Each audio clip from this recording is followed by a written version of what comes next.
Vamos a nuestras Biblias, por favor, y buscamos el Salmo 92. El Salmo 92, vamos a darle lectura en esta tarde. Y vamos a considerar este salmo, vamos a ir desmenuzándolo, estudiándolo versículo a versículo. Y dejemos que Dios hable en nuestras vidas, amén. Que Dios trate con nosotros y que suplan la necesidad con la cual tú has venido esta tarde. Me gustaría darle lectura a este salmo en la versión Nueva Traducción Viviente. Si usted trae su escritura o en la que van a proyectar aquí, puede seguirlo.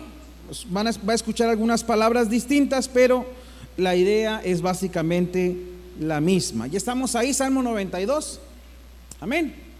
Con un amén, cuando ya estamos ahí. ¿Estamos ahí? Con un gloria a Dios. Amén. La alabanza es del Señor. Dice el Salmo 92. Salmo 92. Deme un segundo. Dice: es bueno dar gracias al Señor, cantar alabanzas al Altísimo. Es bueno proclamar por la mañana tu amor inagotable y por la noche tu fidelidad. Al son de instrumento de 10 cuerdas, un arpa y la melodía de la lira, todo lo que has hecho por mí, Señor, me emociona. Canto de alegría por todo lo que has hecho. Oh Señor, qué grandes son tus obras y qué profundos son tus pensamientos. Solo un simplón no sabría y solamente un necio no entendería que aunque los malvados broten como la maleza y los malhechores florezcan, serán destruidos para siempre. Tú, oh Señor, para siempre serás exaltado. Tus enemigos, Señor, sin duda perecerán. Todos los malhechores quedarán esparcidos, pero tú me has hecho fuerte como un buey salvaje y me has ungido con el mejor aceite. Mis ojos vieron la caída de mis enemigos, mis oídos escucharon la derrota de mis perversos oponentes. Pero los justos florecerán como palmeras y se harán fuertes como los cedros del Líbano, trasplantados a la casa del Señor. Florecerán en los atrios de nuestro Dios, incluso en la vejez aún producirán fruto, seguirán verdes y llenos de vitalidad. Declararán: el Señor es justo, es mi roca, no existe maldad en él. Esta es la palabra del Señor en esta tarde. El libro de los Salmos es un libro de cantos. Cada salmo en realidad se cantaba, es como el himnario de la nación de Israel. Así es que cada uno de estos salmos es un canto que era entonado en diferentes épocas o fiestas que el pueblo de Israel tenía. No sé si usted sabe o conozca, pero el pueblo de Israel era un pueblo que le gustaba la fiesta. ¿A cuántos de aquí le gustan las fiestas? Fiestas. El pueblo de Israel tenía una serie de fiestas en las cuales ellos daban gloria a Dios y gracias por algunos aspectos, y algunas de estas festividades eran en torno a la siembra, a la cosecha, lo que ellos hacían. Así es que los salmos son estos cantos que el pueblo de Israel entonaba. Y el Salmo 92 es un salmo que bien podemos clasificarlo como de gratitud. Amén. Y yo en esta hora quisiera que fuésemos versículo a versículo, estudiando y viendo lo que el salmista escribe. Amén. El salmista entonces está escribiendo en primer lugar para dar gracias a Dios. Y dice el versículo 1: es bueno dar gracias al Señor, cantar alabanzas al Altísimo. Creo que una de las cosas que deben de estar presentes en nuestras vidas y nunca debe de faltar es la gratitud. Amén. La gratitud hacia Dios por todo lo que Él nos ha permitido hacer y todo lo que nos permite tener. Tener un corazón agradecido nos ubica a nosotros en que todo lo que tenemos, ¿de quién es, mis hermanos? Del Señor. Nosotros solo somos administradores. Tú y yo somos administradores de lo que el Señor nos da, pero no somos dueños absolutos.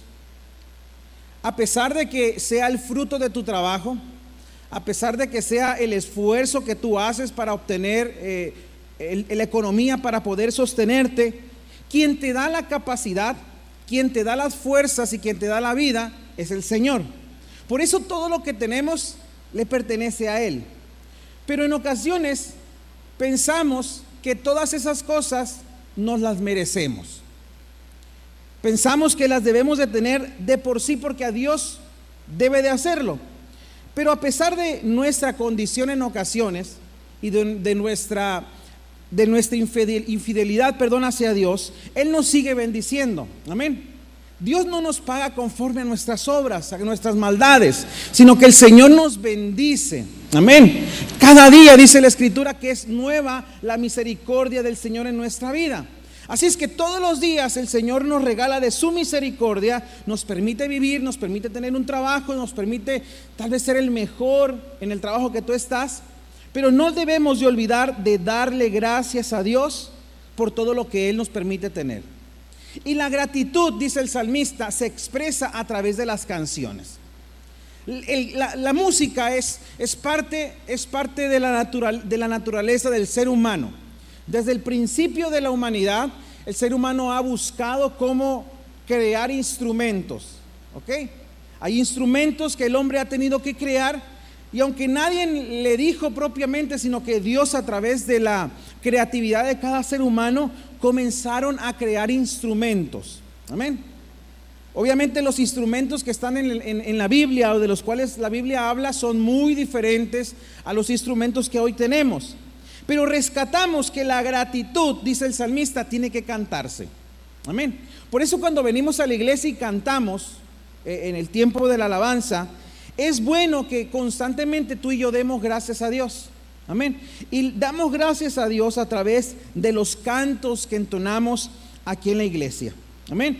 A lo mejor hay cantos que nos gustan más que otros, pero todos ellos son parte de la alabanza y de la gratitud que tú y yo le expresamos a Dios.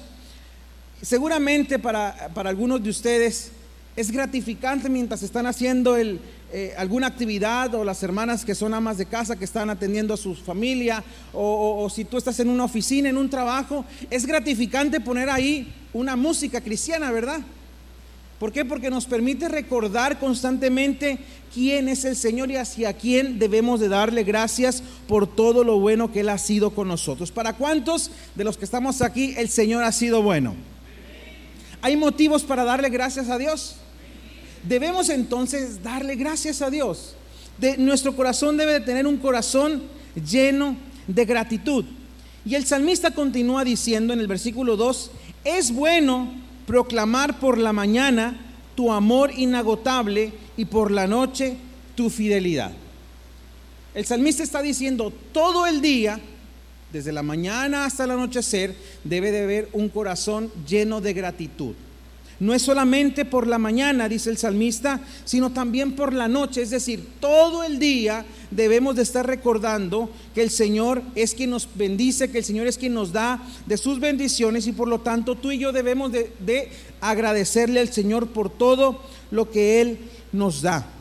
El versículo 3 continúa hablando esto de la música. Dice: al son de un instrumento de 10 cuerdas, un arpa y la melodía de la lira. Está hablando aquí de los instrumentos que los israelitas habían diseñado, que habían creado para poder cantarle a Dios. Quiere decir entonces que el tiempo de la alabanza es importante también como el tiempo de la palabra. ¿Cuántos dicen amén? Las canciones que entonamos deben de ser y son en realidad palabra cantada. Cantamos la palabra de Dios, recordamos a través de un canto lo bueno que el Señor ha sido, ¿verdad? Ahorita en el tiempo de alabanza cantamos este canto, ¿verdad? Tu pueblo dice gracias, amén.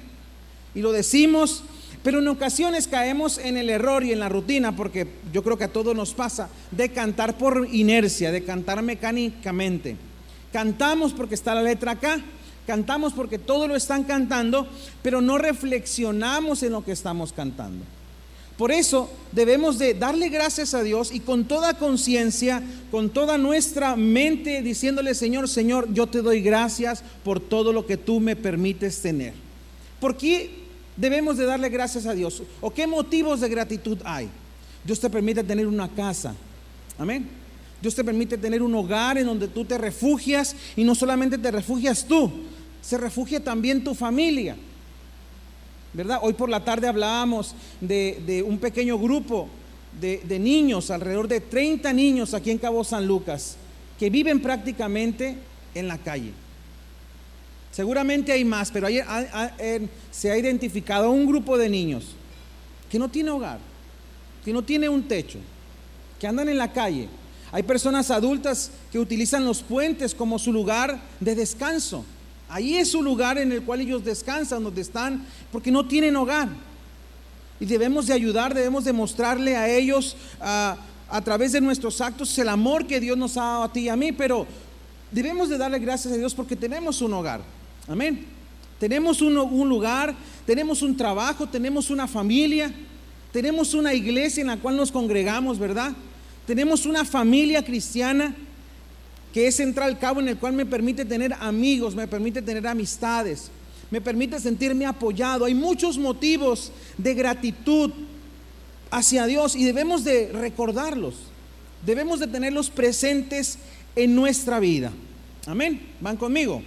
Ser agradecidos entonces debe ser una actitud continua. Todo el tiempo hay que darle gracias al Señor. El versículo 4 del Salmo 92 dice: todo lo que has hecho por mí, Señor, me emociona.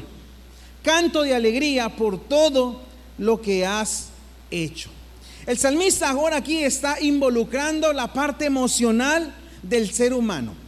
Y si bien es cierto, nuestras emociones en ocasiones nos juegan mal y en ocasiones no son del todo de fiar, no debemos de separar esta parte emocional del ser humano. Amén. Es interesante ver cuando los niños pequeños escuchan música. ¿Qué es lo que hacen los niños cuando escuchan una música? No escuchan la letra, ¿verdad? No saben qué está cantando esa canción, pero los niños empiezan a moverse, ¿verdad? Empiezan a moverse. ¿Quién les enseñó? Es parte del instinto del ser humano. Así es que las emociones son parte importante también del creyente. De repente queremos separar la emoción o decir no, me tengo que controlar, ¿verdad? Pero ¿cuántos se emocionan por lo que Dios ha hecho en nuestras vidas? ¿Cómo no habremos de alegrarnos si el Señor ha rescatado nuestra vida? La ha rescatado de una pena de muerte, de una condena eterna. No podemos estar callados. Hay alegría y contentamiento. Por eso dice el salmista: todo lo que has hecho por mí, Señor, me emociona. Y la emoción debe de verse reflejada en nuestra vida. Amén. Debe de notarse, debe de percibirse. Imagínese usted cuando le pregunta a alguien: ¿cómo estás? Y le dice: alegre. ¿Cómo estás? Contento. ¿Usted le cree? Yo no le creo. ¿Por qué? Porque su rostro no refleja la alegría, su rostro no refleja esa emoción. Así es que el salmista dice: Señor, todo lo que tú has hecho por mí me emociona. Canto de alegría por todo lo que has hecho. Ahorita decía yo, ¿qué es lo que el Señor ha hecho en tu vida? Y debemos de preguntarnos cuántas cosas el Señor ha hecho en nuestras vidas. Además de las cosas que tenemos, ¿qué cosas ha hecho en nuestros corazones? A ver. El Señor nos ha rescatado, el Señor nos ha alabado, el Señor nos ha limpiado completamente de todos nuestros pecados y nos ha dado la oportunidad de ser llamados sus hijos. Nos ha adoptado como sus hijos, nos ha justificado. Y el pecado no cuenta delante del Señor, sino que ahora Él nos justifica, nos declara limpios por el sacrificio de Jesús. ¿Cómo no hemos de alegrarnos si nuestra vida iba directita a un lugar donde la presencia de Dios no está? Para allá es donde íbamos. Era nuestra condena, era nuestro final. Pero el Señor llegó en el momento oportuno, amén. Su palabra llegó, su presencia nos invadió por completo y entonces podemos decirle: Señor, todo lo que tú has hecho por mí, Señor, me emociona. En ocasiones, decía yo, queremos separar o decir que la emoción es totalmente mala. Sin embargo, aunque debemos de hacer el equilibrio correcto en nuestras emociones, la Escritura nos da infinidad de casos de que los salmistas están contentos, están alegres por lo que el Señor ha hecho. Tú y yo tenemos que alegrarnos por lo que Él ha hecho en nuestras vidas. Tenemos que alegrarnos, tenemos que dar voces de júbilo, de alegría, de contentamiento por lo que el Señor ha hecho en nuestros corazones. Amén. ¿Cuántos dan gloria a Dios por lo que Él ha hecho en nuestras vidas? Dale un fuerte aplauso a Él. Si Él ha hecho algo en tu vida, que estoy seguro que Él sí ha hecho grandes cosas en tu vida. Por eso yo creo que en la iglesia pentecostal, que es la iglesia o el tinte, ¿no? El tipo de iglesia, hay diferentes tipos de iglesias, pero la iglesia pentecostal, pues para el gozo y la alegría se pinta sola, ¿verdad? Se pinta sola. Hay una variedad increíble de géneros musicales que ahora sí hay para todos los gustos, ¿verdad? Para todos los gustos. Y todos estos distintos tipos de géneros musicales dan gloria a Dios. Ahora, puede que a algunos no nos gusten. Eso es otra cosa. A lo mejor a algunos no les va a gustar la banda, pero hay otros que les va a gustar los tamborazos, ¿verdad? Para algunos no les va a gustar el reggaetón o el rap, pero a algunos les va a remover las fibras más sensibles de su persona. Para algunos les van a gustar más las canciones de alabanza, más así como el pop, así como calmaditas. Pero hay distintos tipos de géneros musicales. Todos ellos son parte de la vida de la iglesia. Eso es lo interesante de la iglesia del Señor, que no estamos casados con un género musical, sino que todos aquellos géneros o todas las letras que exalten al Señor, que le reconozcan como Dios, que digan lo que el Señor ha hecho en nuestras vidas, son cantadas alrededor del mundo. Y es increíble la variedad de música que hay. Y todos ellos obedecen por una gratitud en el corazón de los hijos del Señor. Amén. Hay gratitud en el corazón. Hay gratitud. Así es que nuestros hermanos caribeños pues les gusta la salsa, ¿verdad? Y bueno, ellos hasta bailando pasan a dar la ofrenda, ¿verdad? Y todo el tiempo y están muévese y muévese, porque pertenecen a esa cultura. En nuestro país, bueno, pues hay géneros más propios de nuestro país, ¿verdad? Lo decía yo, a algunos les gusta la banda, a algunos les gusta, ¿qué más? El mariachi, norteño. Hay muchos géneros musicales y todos ellos dan gloria a Dios. ¿Por qué? Porque los que les impulsa a cada uno de ellos es decir a través de la música lo que el Señor ha hecho en sus vidas. Hay gratitud en ellos. Quieren que todos reconozcan lo que el Señor ha hecho en sus vidas. El versículo 5 continúa el salmista diciendo: oh Señor, qué grandes son tus obras, qué profundos son tus pensamientos. La obra que el Señor ha hecho en nuestra vida no es menor, no es mínima. No debemos de minimizar la obra que el Señor ha hecho en nuestras vidas, sino que dice el salmista: qué grandes son tus obras, qué profundos son tus pensamientos. ¿Y por qué dice el salmista qué profundos son tus pensamientos? Porque imagínese usted, el Padre envía al Hijo a morir en una cruz para darle salvación a una humanidad que le dio la espalda todo el tiempo que Él envió mensajeros, profetas, para que se volvieran a Dios. Ellos no quisieron entender, y a pesar de ello, Dios mandó a su Hijo a la cruz a morir para poner en disposición el perdón de nuestros pecados. Por eso dice el salmista: qué profundos son tus pensamientos. Dio su vida Jesús por ti y por mí, aún sabiendo que en ocasiones le íbamos a seguir fallando. Dígame usted si no es un profundo pensamiento. Yo comparo esta cuestión de a veces que estamos en los caminos del Señor y en ocasiones hay equivocaciones o hay errores o hay pecados así dichos tal cual, y aún el Señor está ahí dispuesto a perdonarnos si nosotros nos arrepentimos.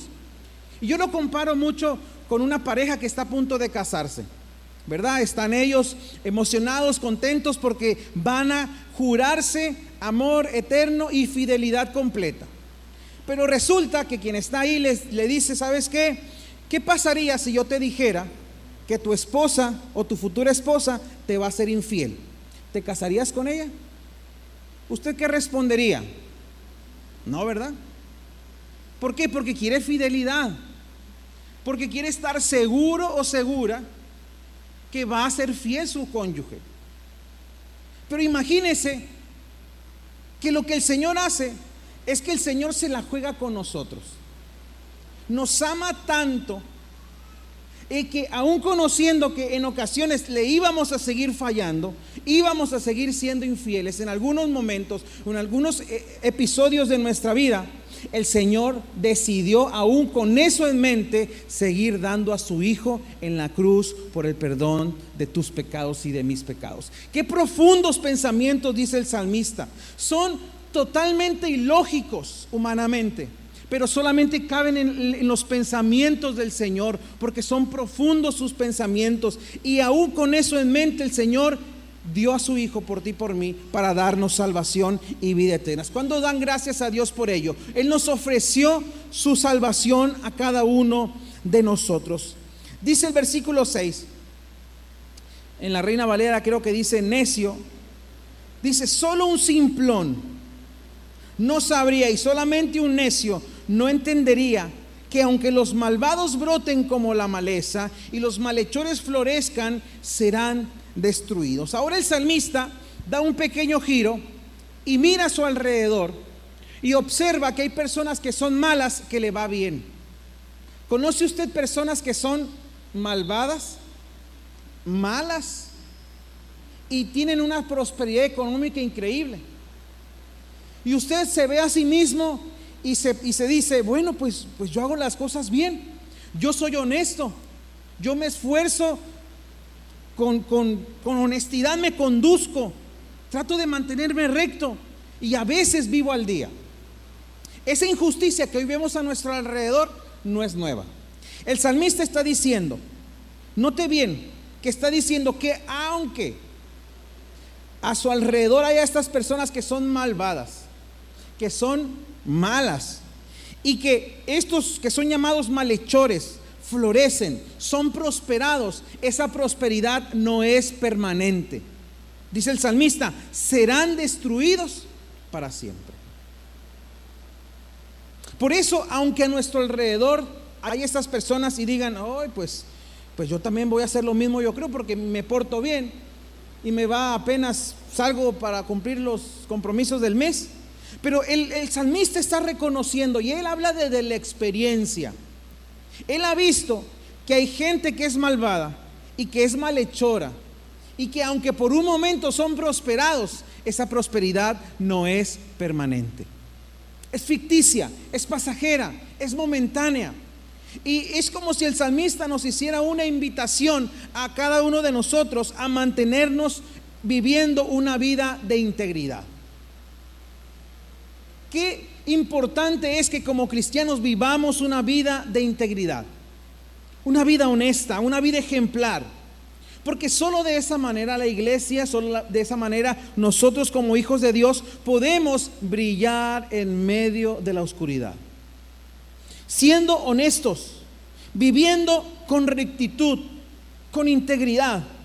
Que cuando nuestros compañeros de trabajo nos hagan una propuesta que no es honesta, que se trata de evadir, se trata de ganar unos pesos para omitir algo que es incorrecto, uno pueda negarse a participar de eso y decir: yo soy un hombre íntegro, yo soy una mujer íntegra, que vivo en integridad, vivo en rectitud, porque esa es la actitud que el Hijo de Dios debe de vivir.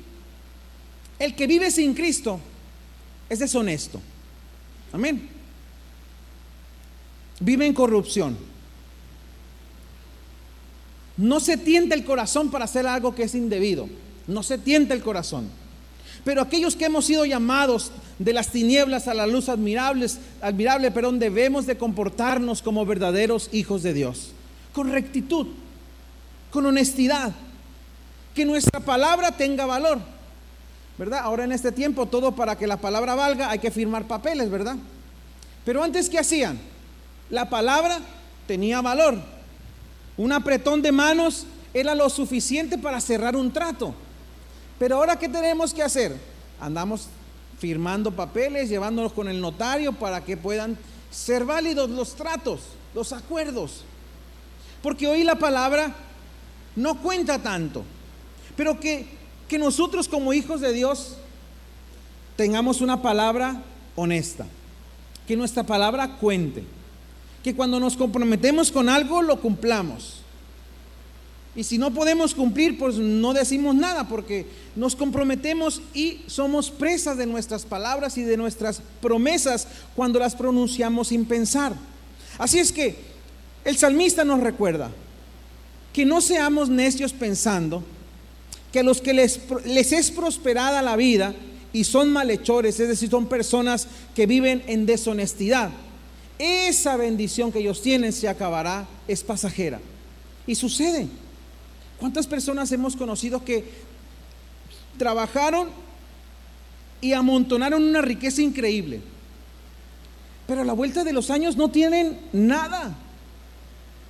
Porque la riqueza no provenía del Señor, no provenía del Señor, sino que era producto de su deshonestidad, de todo lo malo que ellos hacían. Así es que no olvidemos que lo que les va bien, ese bien es momentáneo, se va a acabar.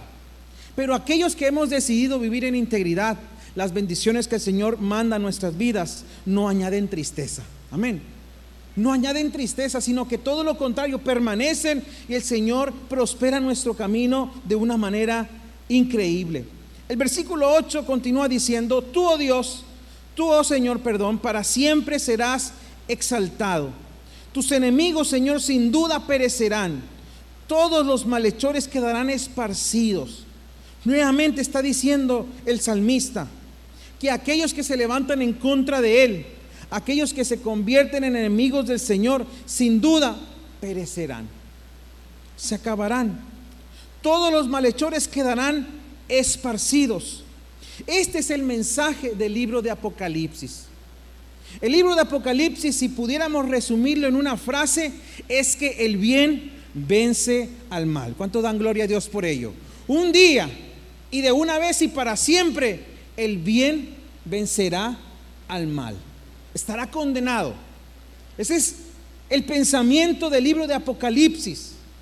Y esto, lo que dice el salmista, también nos recuerda esto: que aún aquellos que son enemigos de Dios, sin duda van a perecer, se acabarán, serán esparcidos delante de Él. No prosperarán sus planes, no prosperarán lo que ellos tienen en mente querer hacer. Por eso dice el salmista, ahora pone la otra cara de la moneda. Está hablando de los malhechores, está hablando de los enemigos de Dios, aquellos que hacen mal en contra de Él, pero ahora le da vuelta, como decimos los mexicanos, a la tortilla, ¿verdad? Ahora ve el otro lado. ¿Qué es lo que está del otro lado? Y el versículo 10 comienza a hablar de aquellos que hemos decidido vivir en integridad, que hemos decidido seguir a Jesús con el costo que tengamos que pagar para seguirle. Dice el versículo 10: pero tú me has hecho fuerte. Y compara aquí la fuerza como un buey salvaje. Y me has ungido con el mejor aceite. Ahora le da vuelta a la hoja y empieza a hablar de aquellos que han decidido seguir a Jesús, que han decidido seguir al Señor. Y le dice: tú, Señor, tú me haces fuerte. Y me haces fuerte, tan fuerte como un buey salvaje. Es decir, hay una fuerza desmedida, esa capacidad de levantarnos y seguir adelante a pesar de los problemas que como cristianos tenemos. Seguir adelante con fortaleza para decirle al Señor: Señor, tú eres quien me das la fuerza para poder caminar en medio de este desierto tal vez que tú me has hecho atravesar. Y dice: pero también me has ungido con el mejor aceite. El aceite es un símbolo, además del Espíritu, también es un símbolo de la alegría, El salmista está seguro que el Señor le hace fuerte, que el Señor lo ha ungido con el mejor aceite. Dice el versículo 11: mis ojos vieron la caída de mis enemigos. ¿Cuántas personas levantan falsos contra ti? ¿Cuántas personas por la envidia tratan de destruirte, de desacreditarte? El salmista está diciendo: mis ojos vieron la caída de mis enemigos. Yo los vi, dice el salmista. Mis oídos escucharon la derrota de mis perversos oponentes. Aquellos que se levantan en contra de mí, aquellos que quieren verme destruido, aquellos que quieren ver que los planes que tú, Señor, tienes para mí sean estropeados, que no prospere tu palabra en mí, pero estos que desean el mal contra mí, dice el salmista, yo los vi que cayeron y yo oí la derrota de mis enemigos, de mis oponentes. No olvidemos que tenemos a alguien a nuestro lado que está peleando la batalla con nosotros. No estamos solos en esta vida, sino que el Señor está contigo y conmigo. Y los últimos versículos todavía son más reconfortante escucharlos. Y yo quisiera que los leyéramos juntos, que me siguieras con tu vista. Dice el versículo 12: pero los justos florecerán como palmeras y se harán fuerte como los cedros del Líbano. Los cedros del Líbano son unos árboles altos, que pueden llegar a la altura de 25 metros de altura, y un tronco que mide su circunferencia alrededor de 9 metros. ¿Te imaginas un árbol de esa magnitud? Son sólidos, son vigorosos, son fuertes y permanecen de pie a pesar de cualquier adversidad. El salmista nos está diciendo que aquellos que somos llamados justos floreceremos como las palmeras. Es decir, en medio de cualquier circunstancia, la palmera permanece en pie. Está ahí porque sus raíces son profundas, porque las raíces que la palmera tiene le permite hacer frente a fuertes tempestades y están firmes. Pero no solamente el Señor nos llama a ser firmes o que nos fortalece, sino que Él también nos hace fuertes como los cedros del Líbano. ¿Para qué nos hace fuerte el Señor? Nos hace fuerte para enfrentar cada circunstancia de la vida. Porque bajo nuestras propias fuerzas, mis hermanos, las adversidades de la vida, los desiertos por los cuales el Señor nos va llevando, no nos alcanzan, son insuficientes. Necesitamos la presencia de Dios, amén. Necesitamos que el Señor nos acompañe. Él nos hace fuerte entonces como estos cedros del Líbano. Y dice no solamente eso, sino que son trasplantados a la casa del Señor y florecen en los atrios de nuestro Dios. Esto nos habla de la presencia del Señor. ¿Cuántos se sienten reconfortados cuando entran a la presencia del Señor? Amén. Algunos cuando entran a la presencia del Señor lloran inexplicablemente, ¿verdad? No saben por qué lloran, pero les dan unas ganas de llorar que parecen niños chiquitos. Pero es la presencia del Señor lo que impacta nuestra vida, y de esa manera, mis hermanos, de esa manera uno puede reconfortarse en la presencia del Señor. Dice el salmista que las palmeras o los cedros del Líbano son trasplantados, son llevados a la casa de Dios, donde la presencia de Dios está constante en la vida de las personas. La presencia de Dios es la que nos va a ayudar a estar firmes y permanecer en medio de las circunstancias difíciles de la vida. Decía yo ahorita que para que el Señor nos hace fuertes para poder vencer cada situación de la vida. Ninguno de nosotros estamos exentos de pasar situaciones difíciles, complicadas, inexplicables en ocasiones. Así es que el Señor, si quiere que nos llenemos de su presencia y si Él nos quiere hacer fuertes, es porque por delante habrá situaciones que necesitaremos estar fuertes. Habrá situaciones en las cuales tendremos que tener profundas raíces para no ser removidos. Porque cuando no hay presencia de Dios en nuestra vida, cuando no hay raíces profundas, viene cualquier tempestad, por más pequeña que ésta sea, y nuestra vida se vence por completo. Pero el Señor está diciéndonos que Él nos hace florecer como las palmeras, que nos hace fuertes como los cedros del Líbano, y que nos lleva a su presencia, mis hermanos, nos lleva a su presencia. Y dice el versículo 14, incluso en la vejez aún producirán fruto, seguirán verdes y llenos de vitalidad. Pensamos que la última etapa de nuestra vida aquí en la tierra es una etapa en donde las fuerzas se han acabado. Y si bien es cierto, hay una parte del vigor que las personas de la tercera edad ya no tienen, pero eso no significa que no se produzca fruto incluso en la vejez. Mire el salmista cómo lo describe. Incluso en la vejez aún producirán fruto. ¿Quiénes? Aún en la vejez. Cuando llegue ese momento, ¿verdad?, de estar en la vejez, algunas personas se sienten, ¿verdad?, inservibles ya. Porque los mejores años de su vida se han ido, los más vigorosos. Pero dice la Escritura que aún en la vejez, si estamos en los caminos del Señor, producimos fruto. Amén. Aún en la vejez. Y no solamente eso, dice que seguirán verdes y llenos de vitalidad.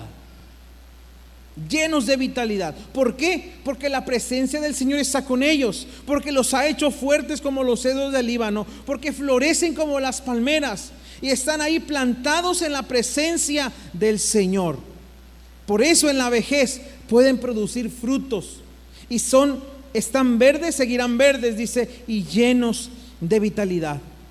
Y finalmente el versículo 15 de este capítulo 92 de Salmo: declararán: el Señor es justo, es mi roca y no existe maldad en él. ¿Cuántos en esta tarde pueden decir conmigo: el Señor es justo? El Señor es justo, mis hermanos. Es mi roca, el lugar en donde puede estar seguro, de pie, donde su vida puede echar raíces profundas, en donde nuestra vida puede encontrar el sentido por el cual hemos sido creados, en la presencia del Señor. Si tú y yo hemos descuidado nuestra vida espiritual, si tú y yo nos hemos desacostumbrado a estar en la presencia del Señor, de orar, de derramar nuestra vida delante de Él, es una buena oportunidad hoy para decirle al Señor: Señor, quiero rescatar aquellos momentos en los cuales mi vida se recreaba en tu presencia, en los momentos en los cuales yo podía doblar mis rodillas y yo sentía tu presencia. Porque en ocasiones descuidamos esta vida espiritual y nos damos cuenta que ahora es difícil entrar a la presencia de Dios. Pero no es porque Dios nos ame menos, no es porque Dios ya no quiera tocar nuestra vida, es porque nosotros nos hemos descuidado, es porque nosotros nos hemos enfriado de la presencia del Señor. Pero recordar a través de este salmo, hermanos, que necesitamos estar en su presencia. Yo necesito estar en su presencia. ¿Cuántos de los que están aquí también necesitan estar en su presencia?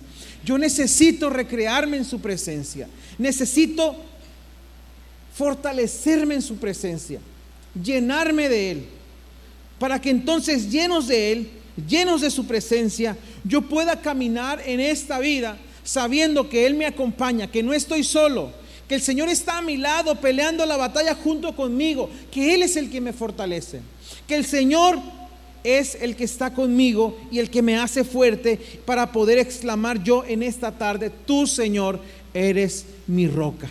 Tú eres mi roca, tú eres justo y en ti no hay un solo gramo de maldad. Muchos piensan que el Señor es malo. Dicen que es malo porque no cumple lo que le piden. O las preguntas comunes, ¿verdad? ¿Por qué si existe Dios hay tanta injusticia en el mundo? ¿Por qué si existe Dios permite este desastre o esta situación?